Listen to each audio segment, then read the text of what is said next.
Kathy, welcome to What's Cooking with Nana today. Let's see what we're gonna do today. Okay, the first thing that we're gonna do is we have 2 cups of warm water here and a cup of raw quinoa.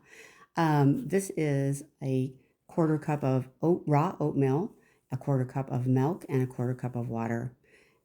Here is a cup, of whole wheat flour and 3/4 of a cup of warm water. The warm water goes in the stand mixer with your 2 teaspoons of yeast. And that's just going to sit there for about 5 minutes to fluff up. I like to put in about a little bit of teaspoon, less than a teaspoon of sugar just to get it foamy. This is your honey, which is 1/3 of a cup, and your oil, which is 1/4 of a cup, and your 3 tablespoons of powdered milk. And there is 2 tablespoons of sourdough starter. Now, if you don't have that, that's optional, so don't worry about it. And then this is 3 cups of bread flour. And bread flour is a little different than white flour. Bread flour has a higher protein content. That's a little bit of sugar that I was talking about to just kind of throw it in your mixer with your warm water. Here on the stove, we are going to basically cook down the oatmeal, milk, and water just till the liquid is absorbed, and the same thing with the quinoa. You're going to put the quinoa in there and cook it down. Here, we're going to put all the other ingredients in. That's the honey, the oil, the cup of wheat flour, your 3 tablespoons of powdered milk, your 2 tablespoons of sourdough starter if you're using it, a teaspoon of salt. Just kind of mix that up with a spatula, or you can do it with your dough hook. And I'm going to put my dough hook now just so that I can get it good and mixed up. And we'll take just a few seconds to do that. This is just to get this mixed up good. And then we're going to put in we're going to start with 2 cups of bread flour, and I like to scoop my flour into my measuring cup and then level it off. It gives you a better, more accurate measurement. Put that into the mixer, and see, I'm stirring my quinoa, seeing if or my oatmeal and my quinoa to make sure that the liquids are getting absorbed into that. The oatmeal is done, so I'll just set that off the heat. All right, we've mixed that oatmeal in because it's come to room temperature. All right, and we're going to mix that up a little bit more. Just get everything all ready to go. The quinoa, you really want that at room temperature. Okay, all right. Let's get ready to make our honey quinoa bread.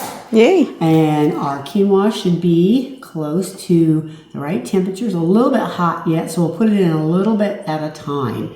We've already got the first few ingredients. So you see that yeast is foaming in there. And we put in the first few ingredients that we needed. Now the next thing we need is the quinoa and the oatmeal. So we're just going to put them in a little bit at a time so we don't put them in too hot. The oatmeal will be fine, but the quinoa is a little bit hot. Okay, I'm just going to stir this in real slow. Okay, you're going to need this after you get all the ingredients in there. I'm just finishing up with the quinoa. And this is going to be needed in a stand mixer. It can take as little as 5 minutes in a big stand mixer. If you want to do this by hand, it will take 10 to 15 minutes of kneading. Good arm workout if you have the strength to do that. Okay, we're just going to finish putting this in here. Just turn the mixer off. Mix the rest of the quinoa in. It's still a little hot. Probably want that more room temperature. While this is cooling, I'm getting everything else ready, but kind of get it in reverse. Okay, so we're just shut that off for just a minute. Let this get a little bit cooler. A cup of wheat flour. I freshly grind my wheat. I buy it in bulk and the wheat berries. You do not have to do that. There are very good brands of already milled wheat flour that you can use. King Arthur is one of them. And it's a really good brand, so is Red Mill, so whatever your choice is. If you do grind your own wheat, then make sure that you're using it within a timely manner, within a couple of 3 weeks, so that it doesn't, so it still has its gluten to rise your bread. Now I'm putting in my bread flour, and I've got measured out 3 cups of bread flour. And I'm going to add this a little bit at a time just so that the flour doesn't go splashing all over the kitchen. And as you add this in, you'll see that it's starting to pull together. It's starting to pull. The dough is starting to pull together to the center, around the middle of the hook and away from the bowl. I'm going to go ahead and put the rest of my flour in there. Let this knead a little bit. Check it. And as you get used to it, you'll really be able to see. You can see this. Yeah, this is coming together nice now. So we're almost done with that part of it. Kind of moving this stuff aside so you can see what I'm going to do next. I always like to get my hands on my dough. Even though I use a mixer to knead, I like my hands on the dough. I don't know why. I just feel like the feel of it, and I like to know that it feels right. Okay. So, okay. I'm going to just turn this up and check it. I want to see what it's like. Oh yeah, that's great. See, it's just a little bit sticky. Okay. But that's okay. I can work with that. Okay. And instead of kind of adding more flour to it, because we've had enough, I will just spray my counter with just a tiny little bit of spray. You can also put just a tiny bit of water, but this just, makes, and you can put it on your hands as well. So that way it's not sticking to you. Yeah, so it's not sticking to you. But see how that just slid right off that hook?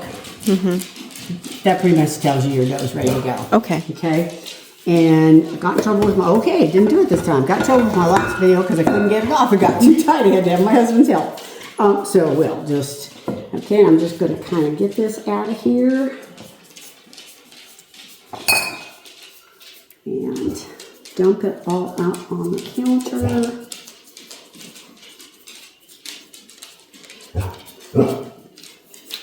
So, and in the whole wheat bread recipe that I recorded earlier, you immediately form it and put it in the pans to rise. This one is going to rise in a bowl first for an hour and a half till it's double. I use the proofer in my oven for the most part, but it's warm tonight, so I probably won't. Okay. In the winter, I definitely use the proofer all the time, but when it's warm like this, there's no need to. Okay. So see, I just want to put my hands on it. You see how that looks? How it looks, and you'll get the feel of it where you know that this dough is ready to go. So I'm just going to kind of roll it into a little ball like so. Okay. Okay, we get a nice little ball like that. You can see, I always think about it as a large cantaloupe. And then when it gets twice as big as that, then it's ready to go. So I'm going to grab a clean bowl that's big enough to handle that. And rinse this off your hands with cold water because of the proteins in the grains. They will stick like glue if you do it with hot water. Oh. Same thing with washing your utensils. Wipe out anything extra with a paper towel, and then fill them with cold water, and then I clean it all out with a paper towel, and then wash it. Okay. So that way it's not all stuck to your dish towels, your dishcloths, and all that. Okay. So I'm just going to get one of my big bowls here. I like that one. It's pretty yellow, and it usually works really nice for a loaf recipe. So, and again, I'm just going to spray this just a tiny bit with that. I'm going to put my dough in here, and we're going to give it just a little twirl so it covers it like that. And I am going to, now, you can buy these specifically for covering your bread. I don't know how much they cost, but I couldn't find them. And these are shower caps that cost $1, okay? And you can get them at Walmart or wherever. And you just pop it over here, and it's nice because it's not porous. Okay.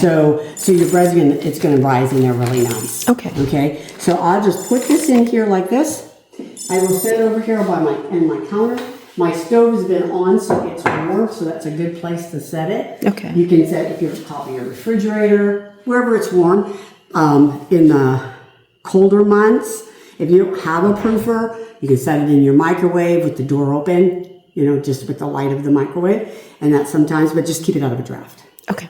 Okay, so now we're going to wait for an hour and a half to see where we're at. Sounds good. Double. Yay. Ooh, it's beautiful. Eli. Okay, I am just going to scoop this out of the bowl onto my counter that I previously sprayed a little bit of Pam onto, and I put a plate on my kitchen scale. I can usually eyeball my loaves of bread and know what they're going to weigh, but because I usually sell in the farmer's market in the summertime as well, I like them to all weigh the same. And so I'll give this a weight, and it's about 1 pound 9 ounces. So I know that's a little small because I can tell the other part is bigger. And I will kind of just roll that up. Okay. And then after we get them all nice and just kind of like a log. Okay, now that I've got them weighing about the same, they're about 1 pound 12 ounces each, which is a nice big loaf.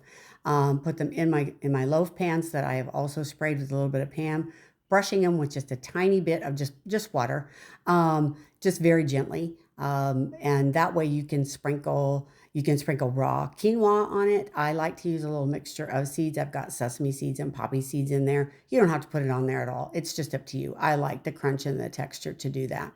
So just a little bit. And then we are going to, we're going to set these over here to rise again, probably about 45 minutes. Okay, and here they are. They're ready to go in the oven. I've got them on an old cookie tray because my oven is gas. It's hot, and I don't want my bottoms to cook too much. With this particular bread and some of the other kinds of artesian breads, mist or ice in the oven will help. So you throw about a handful in there. You see I missed about a half of it, but that's okay. I always have extra. And then the oven is at 400 degrees. And we're going to bake that. I'm going to put this in here for 30 minutes, set my timer for 30 minutes. And after that 30 minutes, then we're going to cover the tops of the loaves of bread loosely with foil. Bake 15 more minutes, and they are done and out of the oven.